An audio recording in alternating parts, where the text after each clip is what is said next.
Sounds good. Well, Okay.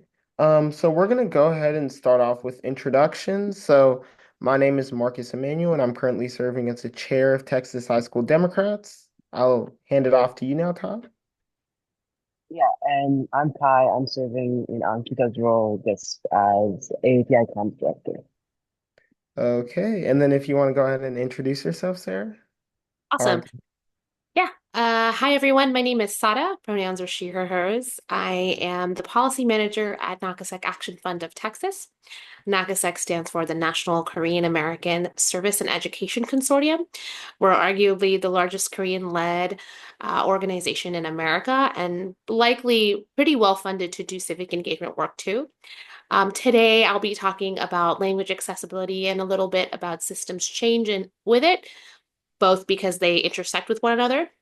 If you are at any point interested in learning more about our work, you can visit our website at nakasecactionfund.org. It's right there on the bottom.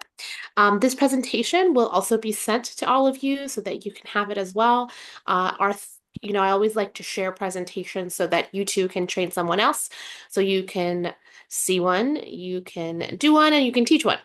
So before I begin, I just want to thank you all for having me here today. I'll tell you a little bit about our organization as well. And then this is going to be a little bit interactive, so I will call on people. Um, and we'll go ahead and start. I'll move on to the next slide. Perfect. So as we share space today, just ensuring that we have these community agreements puts us on the right track. Ask questions if you need to. There's never a bad question or a dumb question. Remember impact over intention. So if you said something that you didn't have the intention of, remember that its impact might be greater. So just keep that in mind and connect, right? If you are like, hey, let's connect. My door's always open. You can always email me, call me. I'm always here as a support system.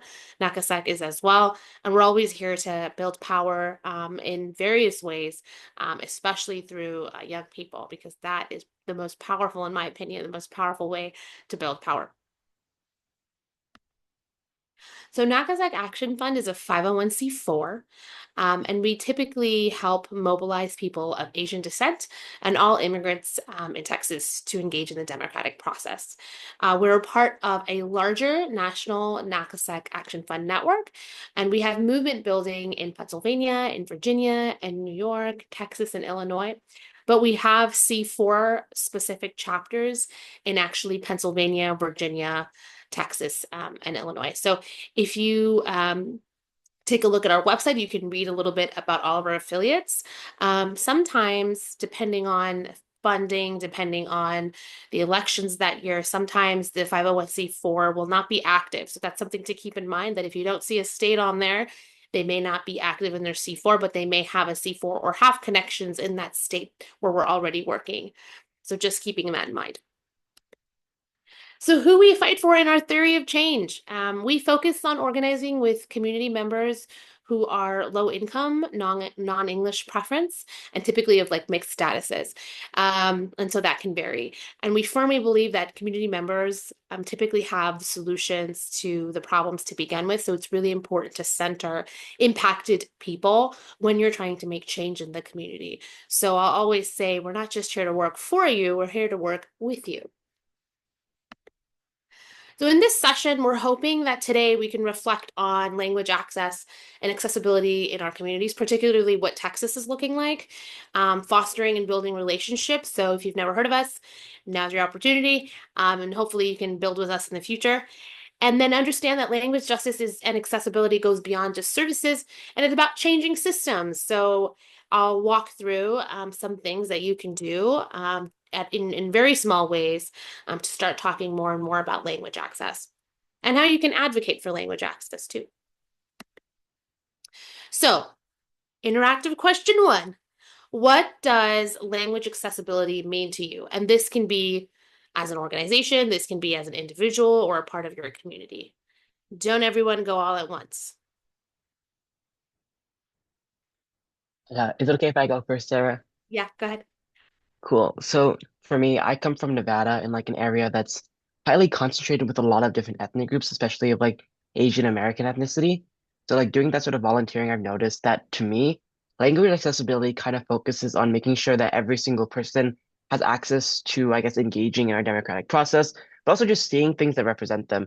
So like having their language easily accessible in terms of like getting government services or being able to, I guess, engage in voting or other democratic processes through their own language of choice. Ooh, love that. Thank you. Is it Thai? Yes. Okay, perfect. Anyone else? Yeah, I can go next. So for me in my school community, it's like there's a heavy amount of people who came to the US when they were like in middle school. So they're still learning English and it's not their first language. So for me, language accessibility means that everyone can access the education that they deserve. Um, Thankfully, our school does a great job of providing these students with the resources they need to actually learn English and thrive in all of their classes. And I hope that that kind of education system is implemented throughout the US. I love that. Oh, this generation makes me so proud. Okay. Anyone else? No? I'll give it 30 more seconds. Um, I could go. Okay. I'm from New York, so they say in New York over 800 languages are spoken, so a lot of language diversity. And language accessibility to me, like it means making sure my family's able to receive the services we need. I know like my grandma, for example, only speaks Bengali, so when we go to the doctor, we need to bring in the doctor needs to bring out an interpreter or some sort of translator machine. Otherwise, like she wouldn't be able to get the care she needs because she wouldn't be able to explain her problems. So stuff like that, it's like directly helping uh, you know, our families, our communities, etc. Yeah. No, I love that. Thank you so much. Is it Zayed It is. or Zaid? Which one? Which Zayed. Zayed. Okay. I appreciate that feedback. It gives you perspective into where you all are, kind of how you're thinking about language access. I want to just follow up with, a lot of the times when we think of language access, we think of like government services as tied to it immediately. Like, what are they doing for us? And then I also want to center our communities that have to also bear the burden anytime those government services are not available or there are gaps. Like a 9-year-old child should not be telling you or interpreting mortgage information for their parent, right? So this is obviously an issue, not just in not just at the government level, but even like acclimating to like what's happening in where we live and how we thrive. Because we're not just here to survive, right? We're here to thrive. How can we get closer to that, or get there, or thrive and do better? And so this is bringing up a lot of questions about like if y'all have heard of the federal order that just went into place, the executive order about English being the official language of the United States. Definitely unconstitutional. It's obviously being challenged, but the fact that that's even come up shows that our communities have a lot of power, that our communities are not a monolith, and that we make up a huge diaspora in the United States. And if anything, it's threatening to them, right? In this moment, we're hearing a lot about this panic. There's a panic button that has been pressed, and everybody is really discouraged. You'll notice that folks are just like, I don't even want to engage in that. And they're doing it on purpose, right? They're trying to make it so that we are stunned to getting involved, that they want to make us lazy to get involved. But this is the moment to resist. This is the moment to create action. And this is the moment to be like, you know what? I'm not going to let this phase me. And I'm going to keep moving. And I'm going to make sure our communities work with us to get there and move the needle further.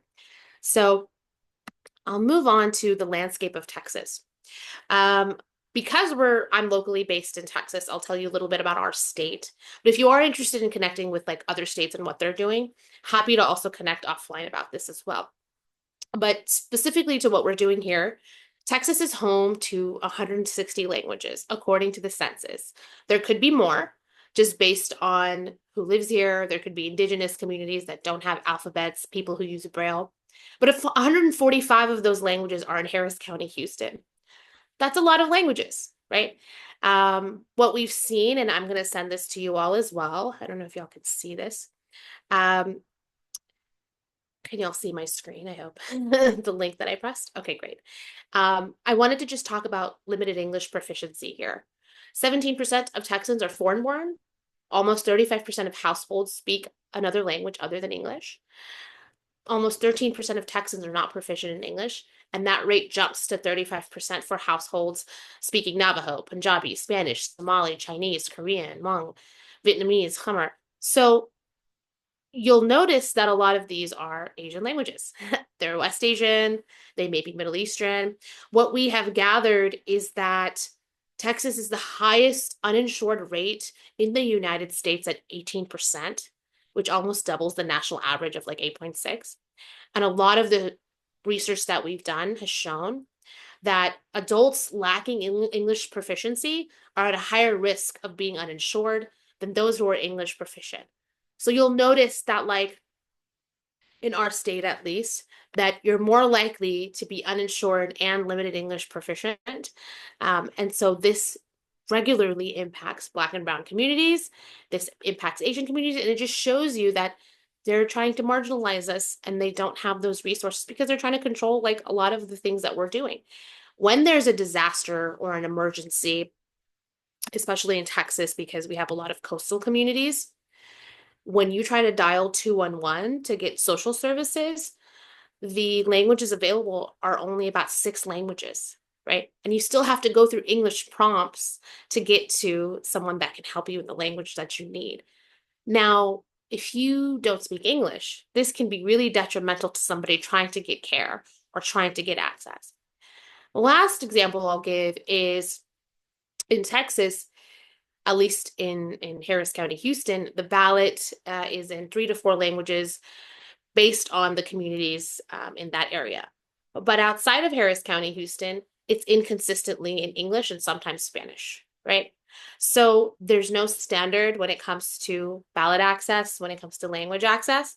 And that could really impact electoral politics in our communities because it can be a form of voter suppression when people are not receiving the ballot in the language that they feel most comfortable, or if they don't understand what's happening because notices are not in the languages that they need. So we live in a really hostile state, and you'll notice that a lot of work being done in Texas is great work. It's because Harris County, for example, in Houston, is greater than the size of Rhode Island, right? It's a state within a state. So where I'm based, a lot of the great work that Asian organizations continue to do, it's because it's needed. It's because it's good work, and it's because Texas is so vast. It's so needed there. Now, when you go out into rural communities, that's even worse because they may have less than 1% of the population that speaks another language, but that's a very large number. And if nobody's there to help you, how is that person in a rural community getting that assistance, right? A lot of the times it's delayed. A lot of the times it falls onto community organizations. So that's why it's so important to hold your government officials, elected officials accountable. It's also really important to make sure that you advocate for language accessibility in all of the spaces you're working in, right? You see how I talked about health. I talked about like emergency disasters. I talked about electoral politics a little bit. In every space, language access intersects. That's a little bit about Texas and kind of what's happening down here, but this will also be shared with you too. Texas also has had rapid population growth. Asians are the largest voting bloc. I believe we make up about 1.7 million people here. And it has grown significantly if you take a look at this chart. So we're the fastest growing voter bloc, which is really important. And it's actually really sad that even though we're the fastest growing voter bloc, we have terrible turnout and people may be registered to vote, but they just don't turn out. And it's usually because of issues like language access. People are not addressing the root causes as to why people are not turning out. So when you think about it in your state, it's like, oh, what can I do to turn out these folks who very may well be registered, but just don't have the resources? Think about root causes. Do they have a ride to the polls? Do they have the ballot in a language that they feel most comfortable? And if they don't, how can I help them get there? Those are just some things to think about when we're thinking about how the population has grown, ways to engage. And I'll go back a little bit. I'll go into a little bit of like what you can do. So if somebody wants to read this on the left, this quote, I'm going to call on Sure. you. I can go ahead and read it. There's no such single, there's no such thing as a single issue struggle because we do not live in single issue lives. That's right. Um, language accessibility is not just an Asian issue, it's everybody issue. It impacts all of us. So if you want to learn more about how to encourage more language access, what's next, right? I will go into that a little bit more. So these are some of the approaches to social and systems change. We start with service. Service is that thing I was talking about, root causes, meeting people's immediate material needs. Do they need a ride to the polls? Do they need multilingual resources? Do they need someone to help them with family planning because somebody has deportation orders? Do they require assistance because they're vulnerable senior citizens living in an assisted living center and their kids are not near them? What immediate service does somebody need to help them move the needle a little bit more? Advocacy, speaking on behalf of someone else's interest or empowering someone to speak up about something that's impacting them. The biggest form of advocacy is issue-based advocacy. A lot of the work that we do is like community conversations, town halls, where we'll like survey and ask folks what issues are most important to you. When we get those answers, people share them, and then we take that information and apply it to the work that we're doing. So somebody said, climate change is really important to me. I'm not getting help during an emergency disaster because I didn't have a generator, my lights were out, and I was abandoned by the staff at the assisted living center. That happened, right? So we advocated at the city level, the county level, and now the state level to start holding elected officials accountable about like it's deplorable. Nobody should ever be left behind at an assisted living center. What are you doing about that? Um, Nobody should ever not have instructions in the language that they speak. It's only in English. How are they supposed to leave? How are they supposed to get assistance? That was something impacting our communities because we typically help build solidarity between Korean and Spanish speaking communities. That's our core group. But then we help and empower all Asians and all immigrants in Texas. So these Korean seniors that we work with, they're some of our fellows. We have a group of fellows that work with us. And they even in their off time when they're not like volunteering or working with our C3 or our PAC or whatever else, they um, come to us and express their needs. And so with them, we were able to ask the city and the county and the state to do something. The state, at the state level, at the legislature, they're now introducing a bill to require a generator or alternative power source, right? Because of that specific story and instance. They're also introducing more accountability for assisted living centers and nursing homes and groups homes and regulated centers to have staff and multilingual support during emergencies because we were able to share that story. So that's an example of advocacy. Advocacy, you can also be a great steward for the folks around you and the people that you're working with.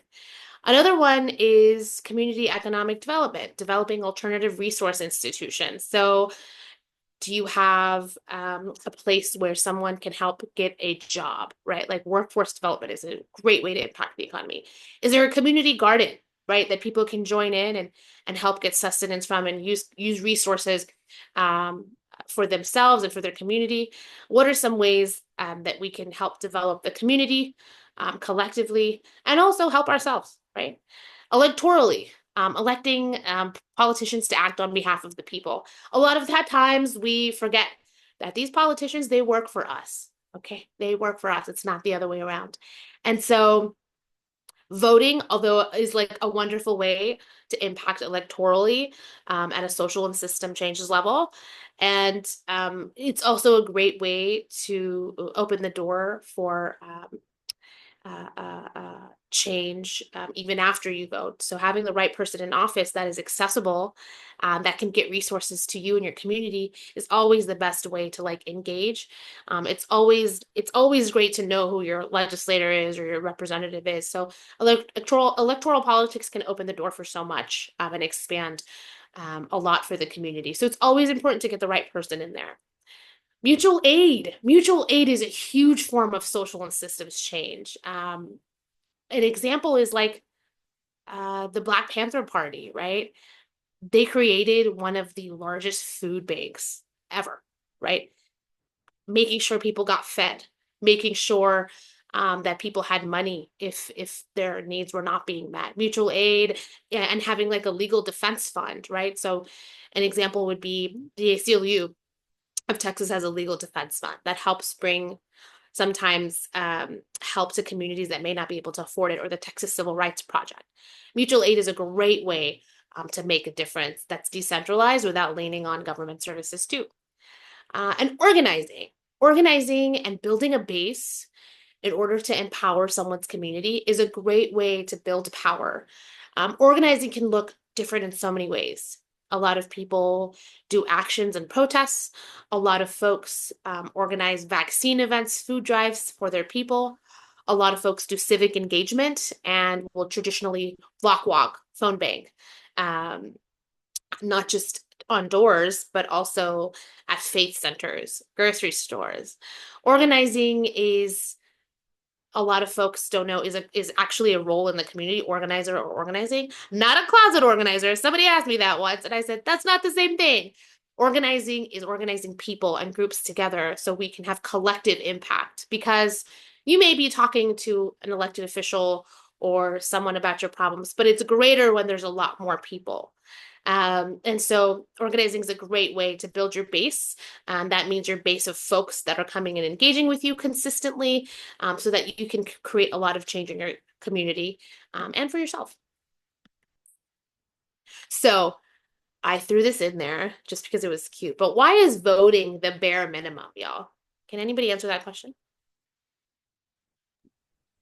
Yeah, sure. I can go ahead and answer it. So I feel like the main example in which we can point to is something that I actually had a conversation with my gov teacher about. So a lot of people in the youth complain that there isn't any legislation being passed by politicians that specifically benefit them, like for example, college being expensive and stuff like that. Um, but the funny thing about it is that the youth doesn't go out and vote as much as like other people. So or Yeah, other age groups, specifically like older age groups. So that would be one of the reasons in which voting is like the bare minimum, because you're incentivizing your legislators to pass legislation that specifically benefits your minority or like your group of people. absolutely. Absolutely. And I mean, when I talk to folks, especially young people, they find out that you had to pay a tax to vote previously. You had to take people of color did had to pay a tax. People of color had to take an IQ test to vote previously. So a lot of stuff went down in order for us to vote today. Women, specifically women of color, were the last to get rights to vote. That doesn't include Indigenous women, which came later, right? So it's been a really long road to get to where we are. So I try to remember the folks that came before me and really fought for the right to vote, because currently they're trying to suppress our vote, especially in the South, Georgia, Texas, historically where Black and brown people live. They're trying to have voter suppression. They're trying to make it harder and harder to vote, especially for young people. In Texas, they make it hard by having really weird ID requirements for you to be able to vote, especially if you're a college student. Really expansive voting laws. Like we used to have uh, drive-through voting. They made it illegal, right? And so it's becoming more and more of an issue, and that's why it's so important for young people to come in and be like, we don't want that. That needs to change. And sometimes it can feel like an undemocratic system, right? So it's like, what can we do to fix that? What can we do to exercise this right to vote? There's also a really cute video I'd love to share. I don't know if y'all will be able to hear it. If not, please watch it later. But let me know if you can hear this. That's a commercial. Let's see here. Oh, shut it. I'm gonna make the screen big and then skip this ad. Sorry. Here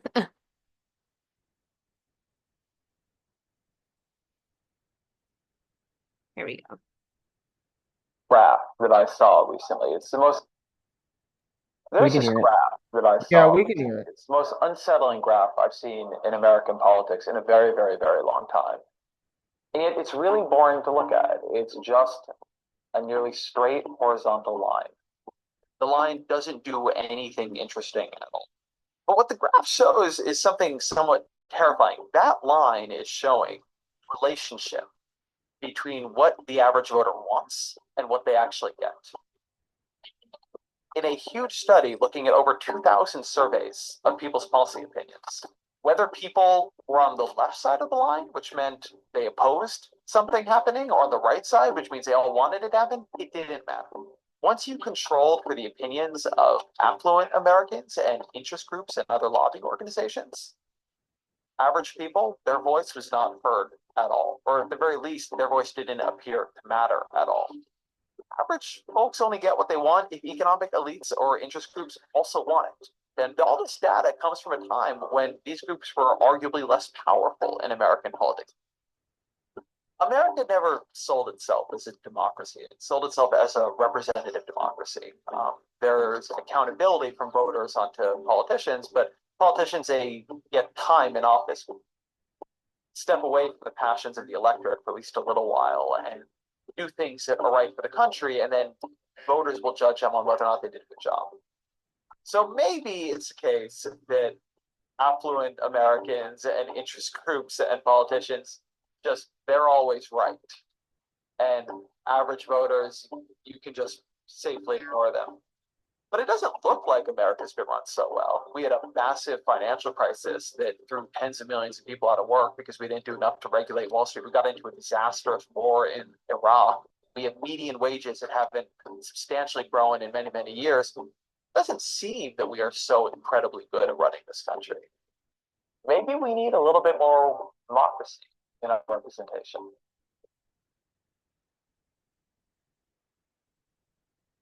I'm going to now close this. There we go. So that video I like to share because it's never enough to like just vote. And I think voting is important. Don't get it twisted. But there's so much more that we can do as young people. I always throw out the statistic that there are approximately 50 million eligible voters in the United States, and they just don't vote. And imagine if that many people voted. Imagine how many of them are young people. And so what can we do to instill a level of motivation? What can we do to hold our elected officials accountable so that, again, they work for us, so that they can work to make our lives better, even if we're struggling to get there? So I wanted to bring up the question, what are the needs, especially when we're talking about language accessibility? In Texas, at least, we are dealing with a lot of harmful bills that are trickling down into our counties and our cities and can impact a lot of the work that we do. So we have to reframe a lot of the things that are said to reflect the communities. And we do that through language, right? And so you ask yourself, what are the needs? Identify the most common languages spoken and their proficiency needs. If you have those numbers and you assess the current level of language access and proficiency, you can share that with your legislator or your representative, and you can tell them like, hey, this community is directly impacted by what you're doing here, here, and here. They don't have access to services here, here, and here. What are you doing to help them? You can talk about discussing a budget or a reinvestment into language access and implementation. And you can do this not just with your like elected officials, but just in general, when you're doing any kind of work, what are the needs of that community? And language access should be a part of it, along with so many other things when people ask for accommodations or accessibility. Get yourself a multi-glossary terminology sheet.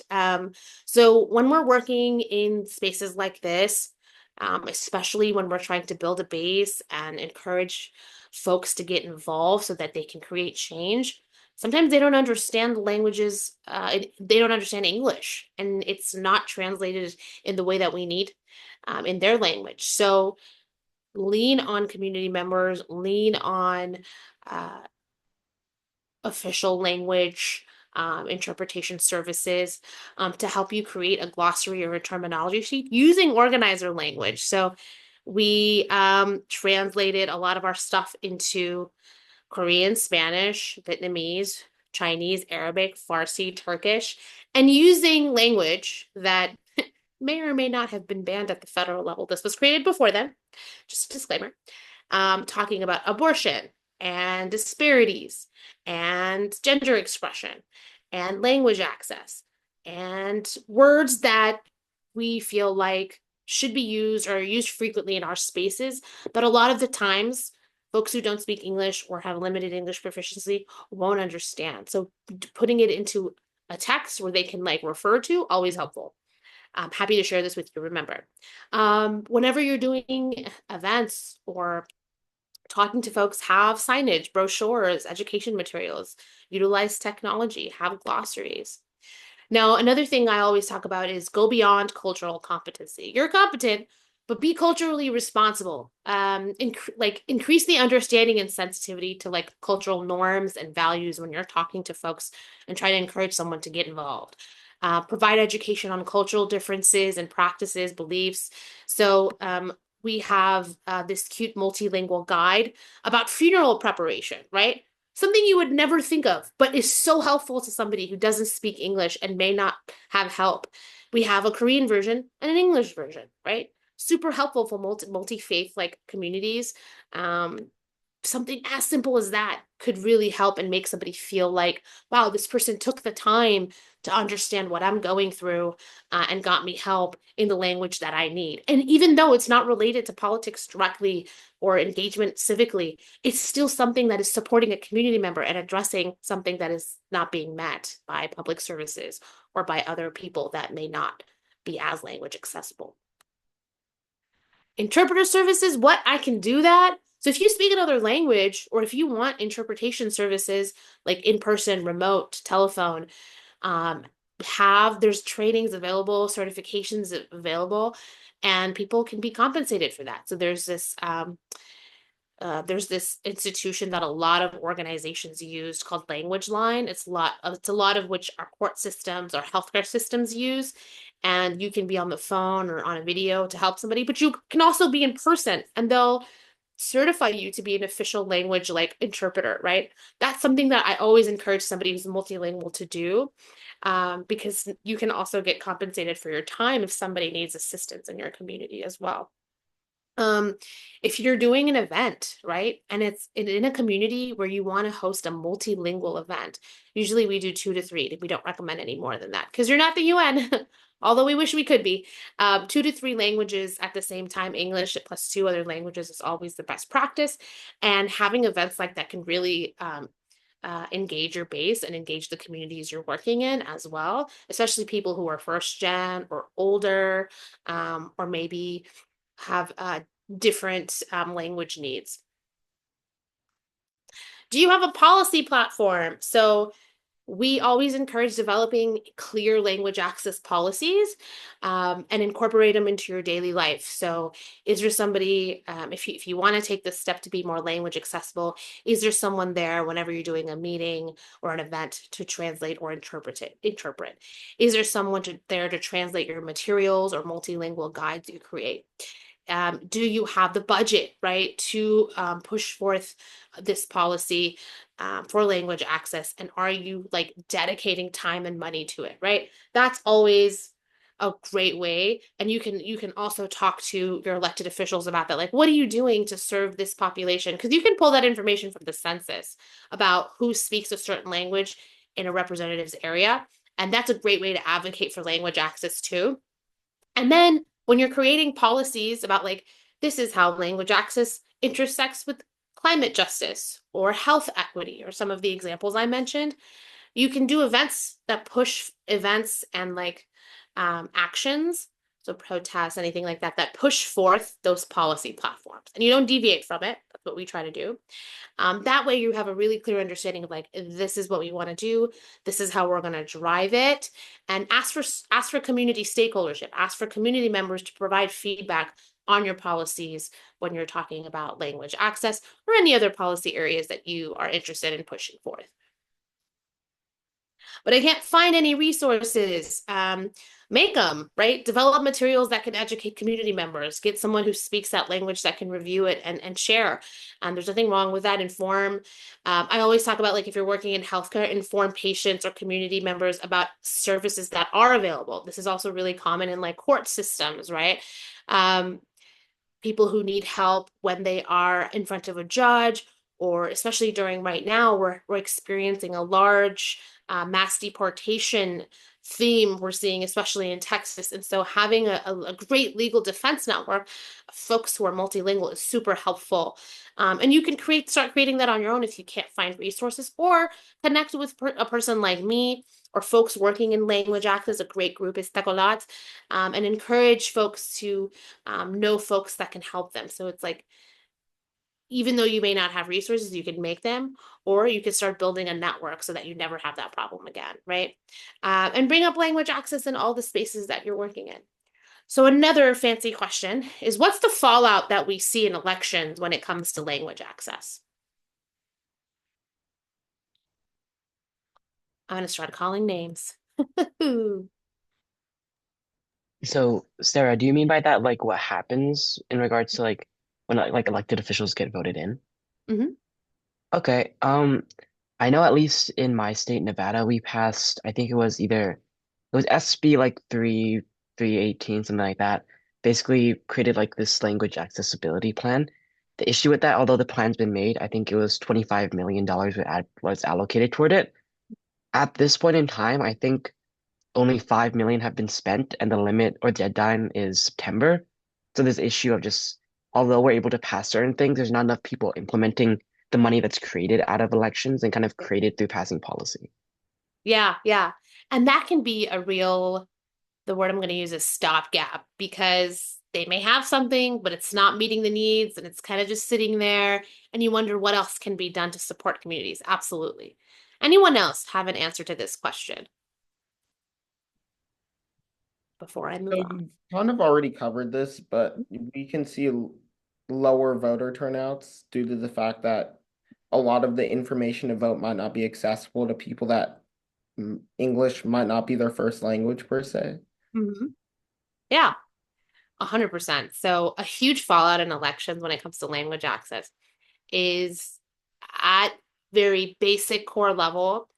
At your polling location, right? Obviously, you don't have ballot access in languages, but people don't know their rights when it comes to language access. That's a big fallout that people like don't even realize that's happening, that impacts a large number of people. And when we think about what that looks like, I always talk about technology, and how that can play a role in the work that you're doing. But technology is not the solution for it all. Like, one of the things I try to encourage when we're talking about language access, because you'll hear that a lot. Why can't you just use Google Translate or AI? Well, guess what? That's only right 50% of the time. There's 50% room of error, right? That's a huge number. And so that's why that it's really important to have human interface and have somebody there physically to help you.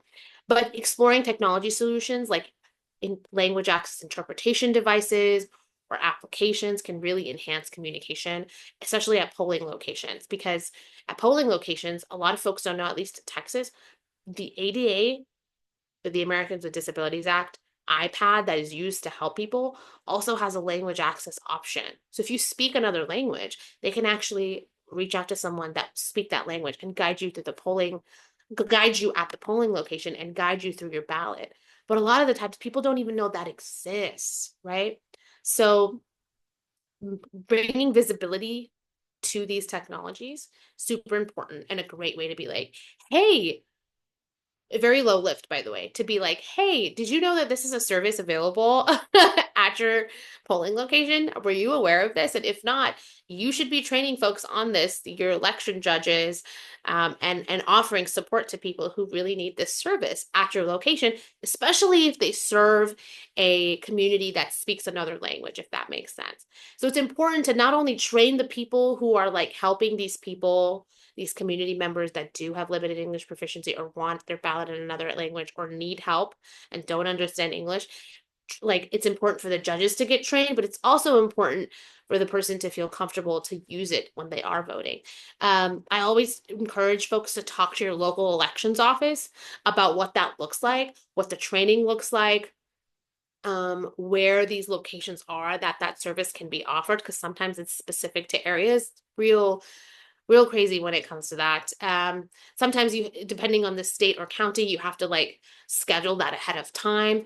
So know these like things where you live and know the rights that people have when it comes to language access, because it can make a really big difference in someone's life when they're voting. Because I don't know how many times we've had people be like, oh, I couldn't get the assistance I needed and I just left because they were telling me to fill out a provisional, but it was all in English, right? How bad is that for somebody? So another thing is offering poll monitoring, exit polling, and language services. You're totally allowed to do that at a polling location. If you speak another language and you're like, Korean, right here, language services offered, you can do that at a polling location depending on your state rules. We do that where we're 100 feet away from the polling location to where there's poll monitoring. Exit polling, you can be a little bit closer to the door. And so we try to do that in various languages. We had almost like I think we had, I think it was double digits. I think it had gotten to 100 people had filled out our forms just because they were in other languages, right? Which is really cool. Intentional community engagement. So collaborate with community organizations and advocates to raise awareness about language access, especially as it relates to the spaces you're working in. And then like have diverse communities tailor services to their specific needs. So a lot of the times when we're working with like seniors, for example, senior Koreans, we'll use what's called Kakao chat. We don't use the traditional WhatsApp. So you can tailor like your work and your communication, but using the tools that they feel most comfortable using that's like really familiar for them. For AANHPI, like voter outreach, you can also create multilingual resources or sign up forms in other languages. We always encourage base building, as I was talking about, like having a free vaccine event or a free food drive for people to get things, but then also take home resources that will help them. Have takeaways, right? Have community conversations, town halls, organize a protest, an action, a phone zap to reach out to folks and do it in additional languages. That's always helpful. Policy and advocacy, right? Create a policy platform, advocate for those things, and bring people in to have stakeholdership in the advocacy that you're doing. So an example for us is we get involved with the City of Houston budget workshops because we think it's really important to engage with the city about where their money is going and which communities they're investing in, right? So we bring a lot of our folks to go and talk at the city level about why they should invest in their communities and why they should invest in language access. It's a great way to continue to like do intentional outreach in AANHPI communities. So our advocacy, we helped introduce a bill in this current Texas legislature, just got filed today. It's called HB 4838, Language Access for a Healthy Texas. It's championed by Representative Penny Shaw. What it would do is it would create a job, basically a language access coordinator at Health and Human Services.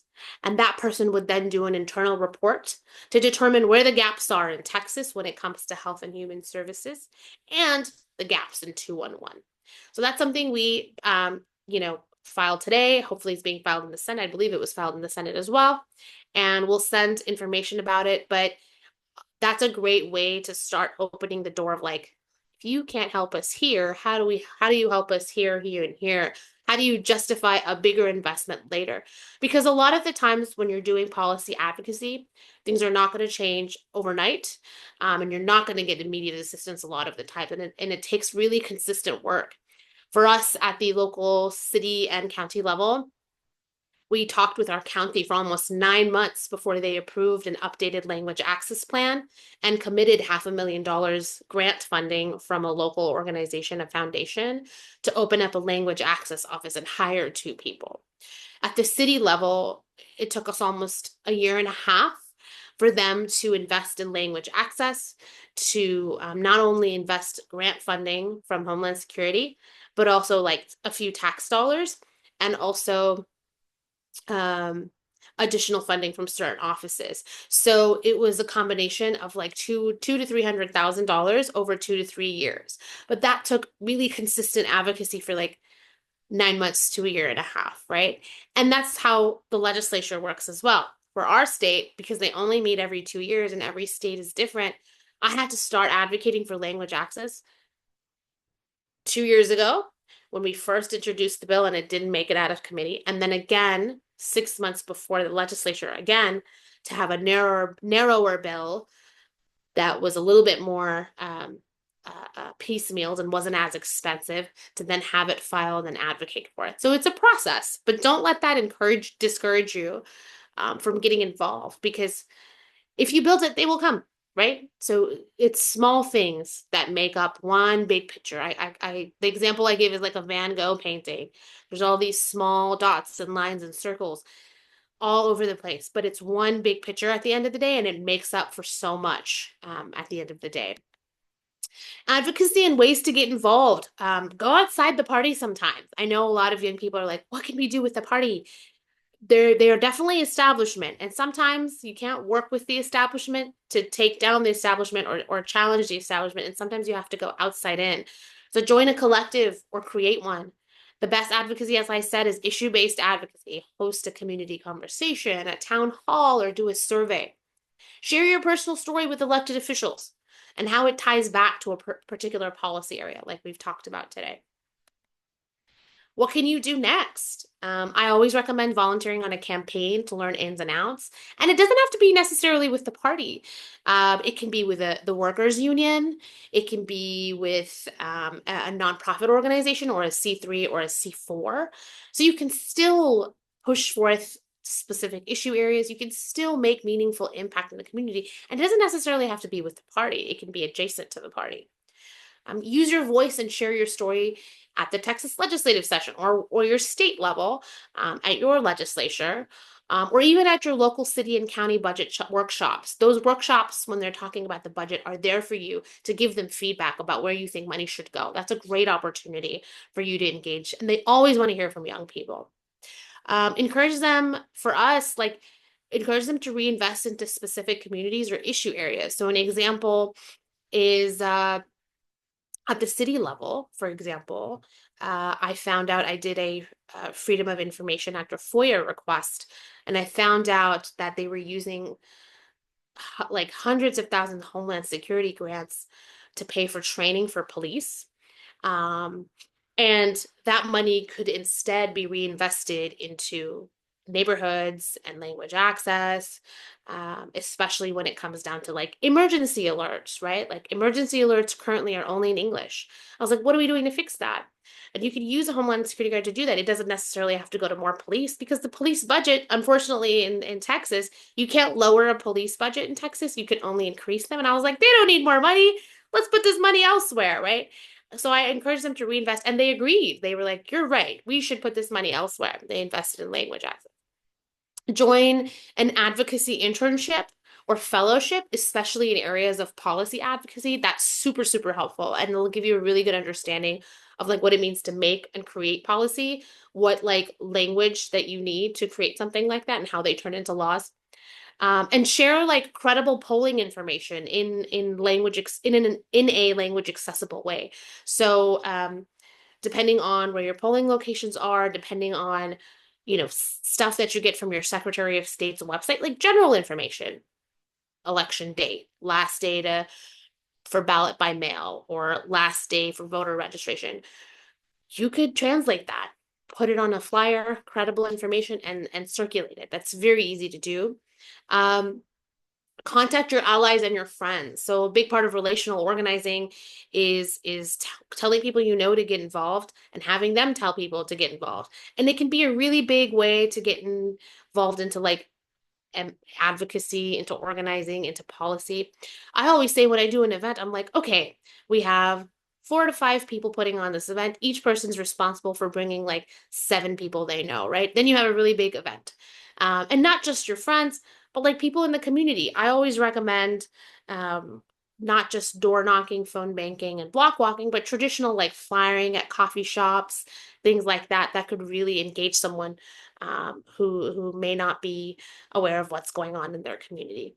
And then keep applying direct pressure. Direct pressure from young people is always, always something that I feel like is needed in this moment because we are living in a space where there's no caps on like age when it comes to elected officials. And we need more young folks in there and we need their voices to be more evident in those areas. And so, a really good way to do that is to like continue the energy that you have and find ways in which you can connect. You can do a lot over shared values, even if it's not 100% shared values. If it's around a community issue and you feel like you can change that together, you can have a strategic alliance and push that forward. And you can make greater impact collectively than you can with a smaller group. Not to say that individuals can't still make an impact because you can't apply pressure from all ends, but you can do so much with a bigger group and individuals that can really have common ground. Now, the other thing is, I'm going to move on to my next slide. Politics is a spectrum, right? Not everybody is going to have the same uh, shared vision as you. And so you have to figure out if you're going to have a strategic alliance or a united front. Those are two different things. A strategic alliance is something that you connect with for a temporary moment to push the needle on something. A united front is when you're in the trenches with somebody and you move together. So you are allowed to have different areas on the spectrum where you don't necessarily agree with every single thing, but if you have 90%, that's better than zero, right? And I think more of us need to take the opportunity, especially in younger communities, to do that because you're not just going to text somebody to come out. You have to do more. These are some organizations to follow: Gen Z for Change, Sunrise Movement, Texas Civil Rights Project, Woody Juntos. This will be shared with you as well. These are great orgs engaging young people and also teaching about advocacy as well. I will leave the last 5 or 6 minutes for questions. Not everybody all at once. Go for it.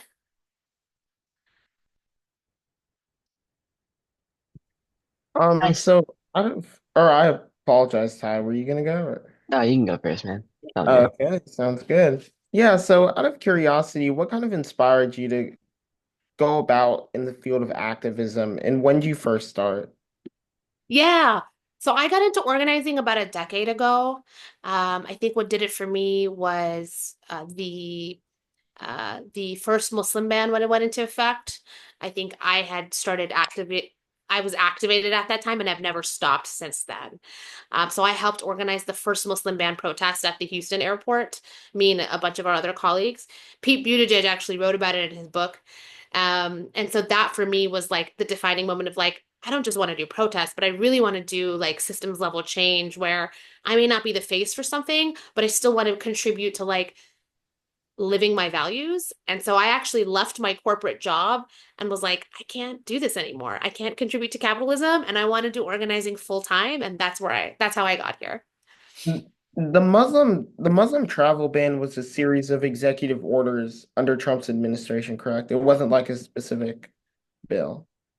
It wasn't a specific bill necessarily, but in when it first came out the first time, it did list like Islamic majority countries. And so for a lot of people, it was a very precarious situation because people were being like held at the airport, right? They were for like improperly, like unlawfully. So we worked with like a good organization as Lawyers for Good Government to be there and tell people their rights and have representation for free. And it was lovely. So that's what like really jump started my background in organizing.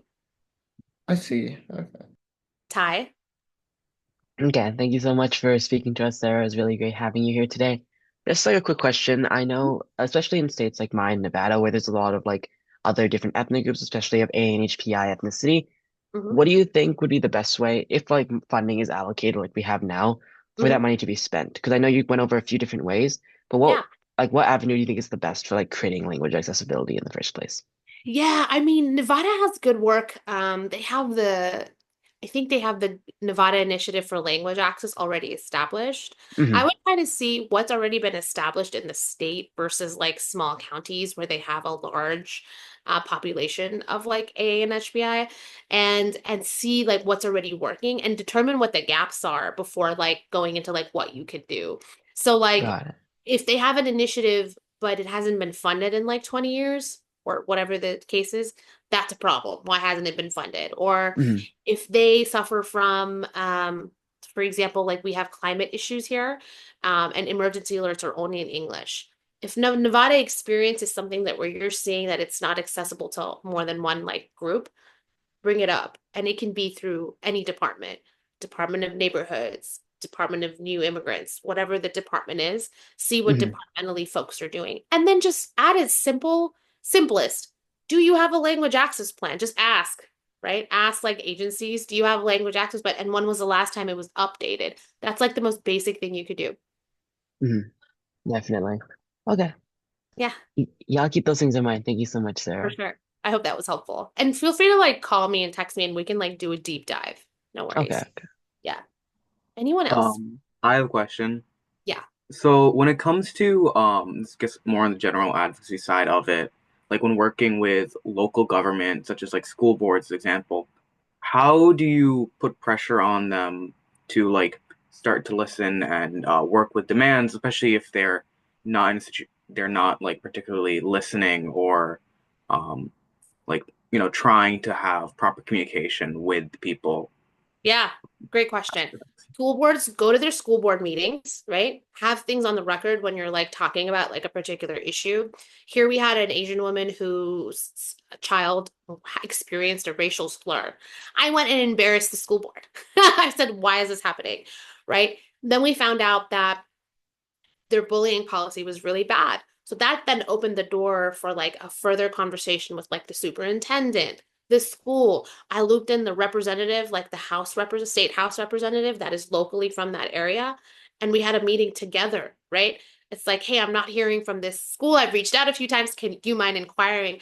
And they're more than likely to pick up if like you're a representative of that particular area is accessible and is like, yeah, let's have a meeting. That's a great way to put pressure on school boards as well. And then I would say like civic clubs, like any Democratic clubs in that area, like here we have like the Spring Democratic Club or the Cy-Fair Tom Ball Democrats, like they will specifically go to their Cy-Fair ISD like board and host them for like town halls, right? So like let's say there's an election coming up and there's multiple candidates, they'll host a town hall with everybody on the school board plus any new candidates, which is always a great way to engage and have community members talk to them directly and put them in the hot seat. I hope that's helpful. Thank you. Definitely. Yeah. Anything else?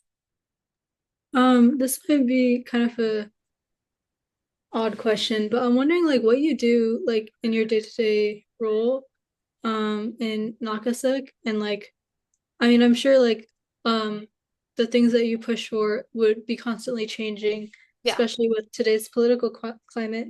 But I'm Yeah. just like more curious about like the kind of work you do on a regular basis. Yeah, no, that's a lovely question. So currently with the Texas legislative session in underway, I'm actually in Austin advocating at the state level, and I'm a registered lobbyist. I'm actually one of the only Muslim woman lobbyists right now in Texas.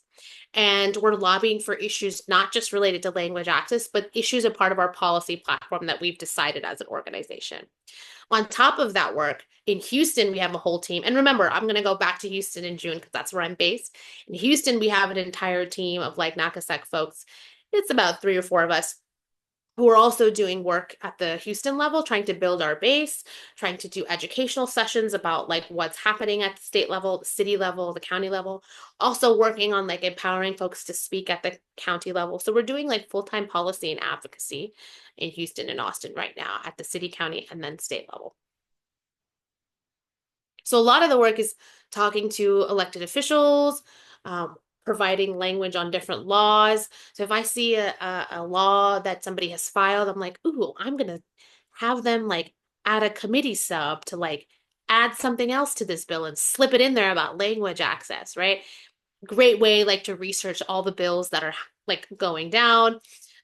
Great way to get visibility with the organization you're working with. And then also helping with like this, like these like mass deportations and everything going on. Our org is also working through like rapid mobilizing and trying to help communities through legal defense and all of that great work too. I know it's like 8:03, so I want to be mindful of everyone's time. Yeah, I think we're gonna wrap it up. Normally what we do is take like a quick group Yeah, screenshot of everyone who's here. So let's do if everyone it. could like turn on their cameras for that, that'd be great. Let's And do it.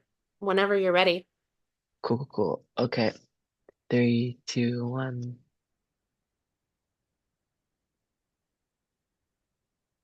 Cool. I think I got it. Cool, I cool, hope this cool. was helpful. And I'm gonna leave my phone number and my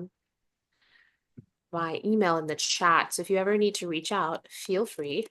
And then as a caucus, we'll share all the slides and everything from Yes, today with everyone. yes. Let me put it down in here. Very cool. Thank you so much, Sarah. Yeah, Yeah, thanks so much for absolutely. taking the opportunity to do this workshop. It was genuinely insightful. I hope so. And if there's anything else that you need, like I can also do other trainings on like how to engage with your legislator, how to create a policy platform. I can give you a template of like what a bill tracker looks like. I can help like do a couple of things. So just whatever you need, just feel free to reach out. I have dropped my number and my email in the chat. All right, sounds amazing. Thank you Okay, so much. It was Thanks, thanks so friends. much. conversation was amazing. Thank you. Thanks for Bye. Thank everybody that you. came. Bye. Bye-bye.